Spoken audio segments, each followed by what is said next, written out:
خۆشحاڵیەوە بانگشتی دارالعەرزەی عێراق بۆ نمایشی جلوبەرگ ئێمڕۆ بە بانگشتی ئەوان توانیم بە کۆی گشتی جلوبەرگی کوردی ڕەسەنی کوردی فۆلکلۆری کوردی بتوانم لە هەر کۆکردنەوەی هەم چوارپارچەی کوردستان و جلی هەر ناوچەیەک خانمان و پیاوان ئاڵبەت زیاتر ئیشم لەسەری خانمان کرد دەرکەوێت و بۆ ناساندنی نەتەوەی کورد نمایش بکەم و بەشوازێکی زۆر جوانیان لێ کرد.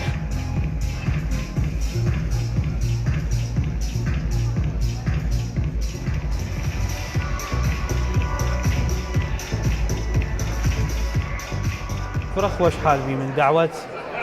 سیرا خان سیرا حسين خان مصممة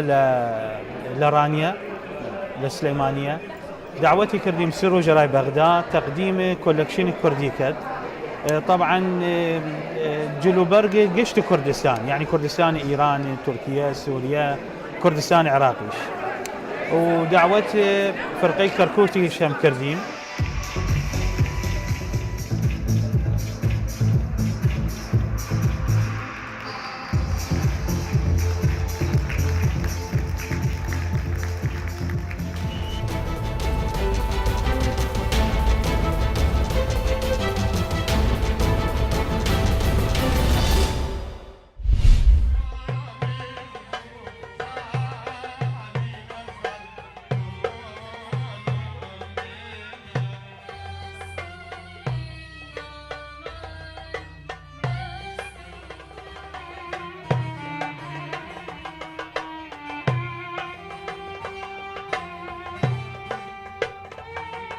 توانیمان لە ڕێگەی وەزارەتی ڕۆشنبیریەوە شەو سەرەیەک بۆ ساڵات چوام بکەین ئەگەر بۆ سەعاتێکیش بیت هەر وەکو جەوێکی خۆش و کاوانە هەمومان پێکەوە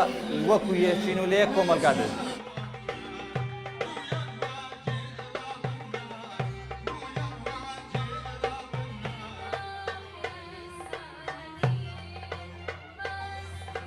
بەڕاستی ئێمە لە دەما خۆشە بەو ئاهەنگە کە وەزارەتی ڕۆشنبیری ئێمە بەسەر کردەوە زۆر پێ خۆشحاڵین.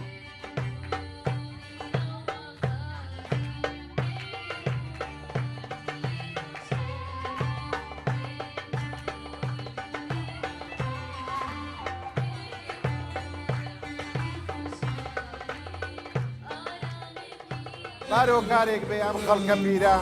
ئەم ئافرەتە بەڕێزانە پیاوە بەڕێزانە ئێستا لێرە دەژین ئێمە ویسمان لە دوا ساتەکانی ساڵ پێیان بڵێن ئێمە ئێوەمان لەبیرە ئێوە خەڵکی عەزیز و خۆشەویستن ئێوە ڕۆژانێک خزمەتی هەم وڵاتەتان کردووە ئەمڕۆ ئێمە لە ڕێی گۆرانی لە ڕێی موزیک دەمانەوێ خۆشەویستیتان پێشکەشکەین.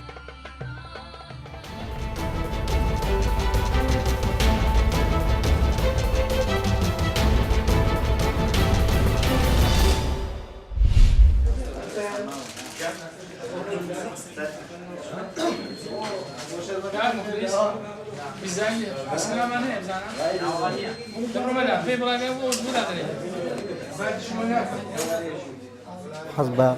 خۆشحاڵێکی زۆر دەکەم کە خوێنی خۆم دەبەخشم لە برەوەی کە هەم زیادیشە هەم خێرا هەم کارێکی ئینسانیشە بێ ئەوەی کەسیش پێم بڵێ ینی هەر بۆ خۆم هاتووم و کەزانیومە خوێن بەخشینە بەشداریم تیا کردووە.